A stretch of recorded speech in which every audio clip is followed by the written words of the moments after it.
Hi, welcome back to Making Business Personal. All of you watching this video, you're all leaders. Everyone in the world is a leader at some point in their life. Now, some of you might have that title. You might be a leader of an organization. You might be a leader of a division. You might be the leader of your sports team. You could be a coach. You could be a teacher in a classroom. You could be a scout leader. You might be the leader in a moment with your friends because it's your area of expertise, so you're kind of taking the lead. But all of you out there lead at some point in your life. And it can be very rewarding. Rising to leadership can be a challenge that's a lot of fun, but it could also yield incredible results, both personally and professionally. But the problem with leadership is that getting feedback, real-time, practical feedback, can be very difficult. It can be quite a challenge. Because in the moment, you're not really going to get the best feedback from your team.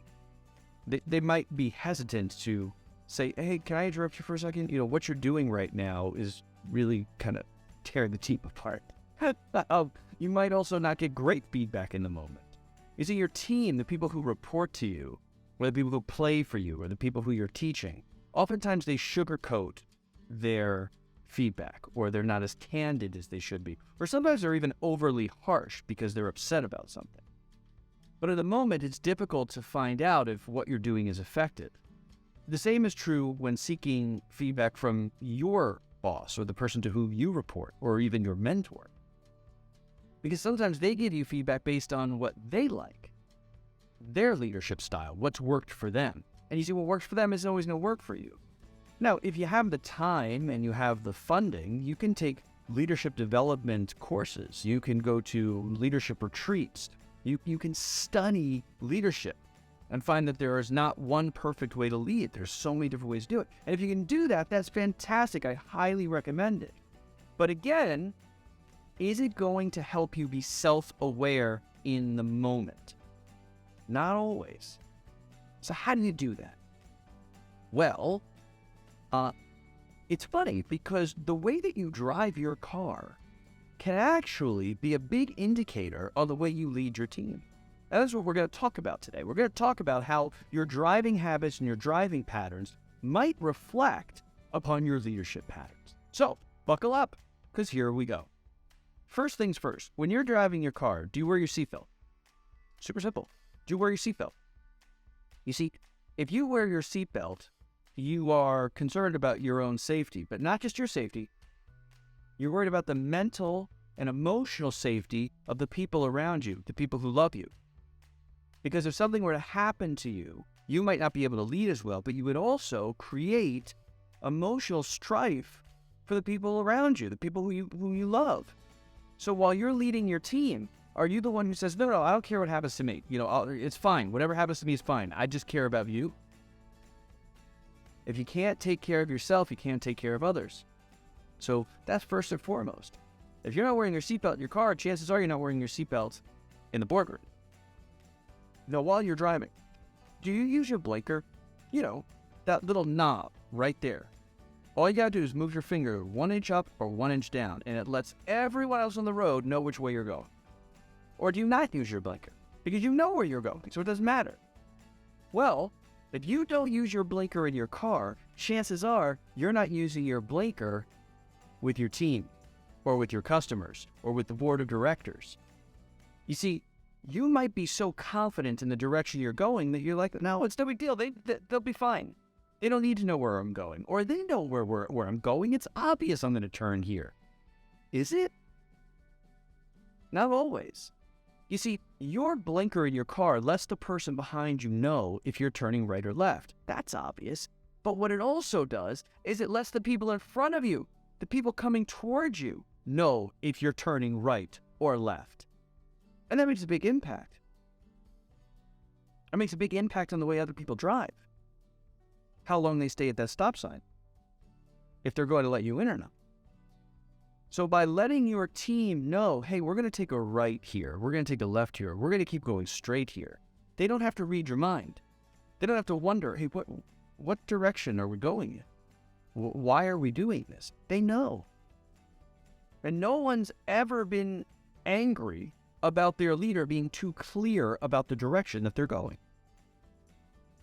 Now, speaking of directionals, when you see someone else put their blinker on because they're trying to get in front of you, let's say there's 3 car spaces between you and the car in front of you, do you let them in? Or do you hit the gas and speed up? You're not getting in front of me. Who's this person thinking they're getting in front of me? Not getting to that stop sign before I get to that stop sign. You're not going to be 3 seconds ahead of me in life. Is that you? If it is, how does that carry over to work? How does that carry over to home life? Chances are, you're the one that needs to be right. Chances are, if someone else has a great idea, you're not letting that idea in. Your idea is getting in. Or if that idea is going to be stated, you're the one who's going to state it. Think about it. There's a reason you don't let that person in front of you if you're that driver. And chances are that says a lot about your psyche. And you may be doing that at work. And you might be completely unaware that you're doing that at work. And if you're not letting other people's ideas come in, if you're not letting other people's voices come in, you're creating an atmosphere of insecurity and distrust. You're creating anxiety and stress in your team because they feel that they're not heard. And they feel that if they try to be heard, you're going to cut them off. So, your blinkers, your seatbelt, letting people in. Are you doing that in life as well as on the road? Now we're just going to talk about 2 more things. First, your mirrors. Yeah, you're driving straight. You got a destination to go to, but there's a whole world behind you. So are you looking in your rear view mirror and your side view mirrors while you drive? Or are you that person that says, hey, listen, once I pass it, I don't care what's behind me? Well, it matters what's behind you. An emergency vehicle could be coming up. A car that's driving a lot faster than you could be coming right up on you. If you live in California, it's legal for motorcycles to split lanes. Whether you like it or not, it's legal. So you need to know. Well, when you're at work and you're leading your team, do you have blinders on? Are you only concerned with what's in front of you? Or are you aware that other people have agendas as well? Other people have projects that matter to them as much as your project matters to you. Other people have ideas and opinions that matter to them as much as they matter to you. And here's the thing. They're on the same road you're on. They're trying to get to the same place you're trying to get. They just have a different way of getting there. Well, it helps to look in those mirrors. It helps to know that, hey, they might have another way of doing this. And rather than focusing solely on my agenda, if I take their agenda in mind, we might be able to get there more efficiently. And finally, when there are no obstacles in your way, when you've got an open road, clear skies, 85-mile-per-hour speed limit, whatever that is in kilometers, do you hit cruise control? Or do you keep your foot on the accelerator? Because, look, there's benefits to cruise control. One less thing to worry about, right? Saves gas, saves electricity if you're an electric car, because you're maintaining the same speed. But see, the problem with cruise control is it's one less thing you can do to react. It takes you more time to get your foot back on the pedal. And once you distract yourself from that, it elevates your ability to be distracted by other things. Maybe you turn the music a little louder, singing a little louder, talking to that person a little more, talking on the phone a little much. Next thing you know, your reaction times are going way down. You see, cruise control is easy. It's like AI. It makes our lives easier.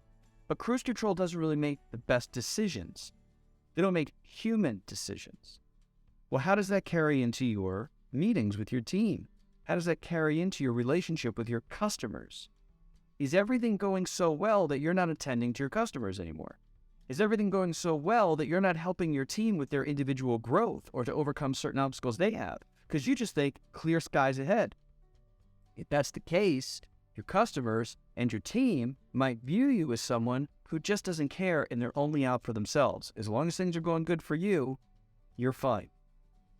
So these are some ways that your driving habits could reflect upon your leadership habits. So here's the challenge. from the moment you watch this video, for 7 days, for 1 week, I want you to be super self-aware of the way you drive. If you don't use your blinkers, start using them. If you're not checking your rearview mirrors, check them. If you're not letting other people in when they put their blinker on, let them in. See what happens. And can you take that kindness and collaborative way of driving, and can you transfer that over to the way you lead your team? What would become possible? And then there's one final note. What do you do when things go wrong on the road? When someone cuts you off, when someone flips you a bird or gives you a very specific hand gesture, how do you react? Do you lose your cool? Do you give them that same hand gesture back? Do you one-up that hand gesture? Do you now perceive that person to be your enemy and you will do anything you can to impede their ability to get where they're going? Do you start to race them? Do you cut them off? Do you brake check them? Because if you do, chances are you might have those same types of reactions when faced with conflict with your team, with your customers, with the people in your organization. You become reactionary. You react instead of respond.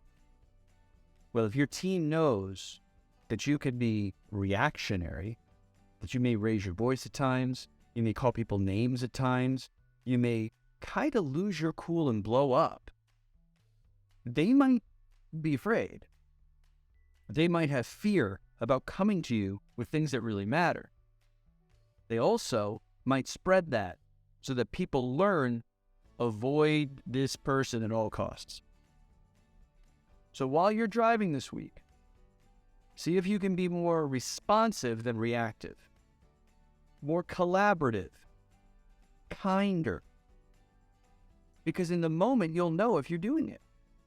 And then you can take that moment-to-moment awareness that you use when you're driving your car, which can be very stressful, into the meetings, into your team. And you can be more of a moment-to-moment leader. I hope that's helpful. And if it has been helpful, please like, subscribe, put something in the comment boxes. Let me know how this is helping. As always, if you need to reach me, my email is right there. Next week, we'll have an all-new episode. So I hope you tune in, and I hope you spread the knowledge of making business personal. As always, thanks for watching, and I'll see you next week.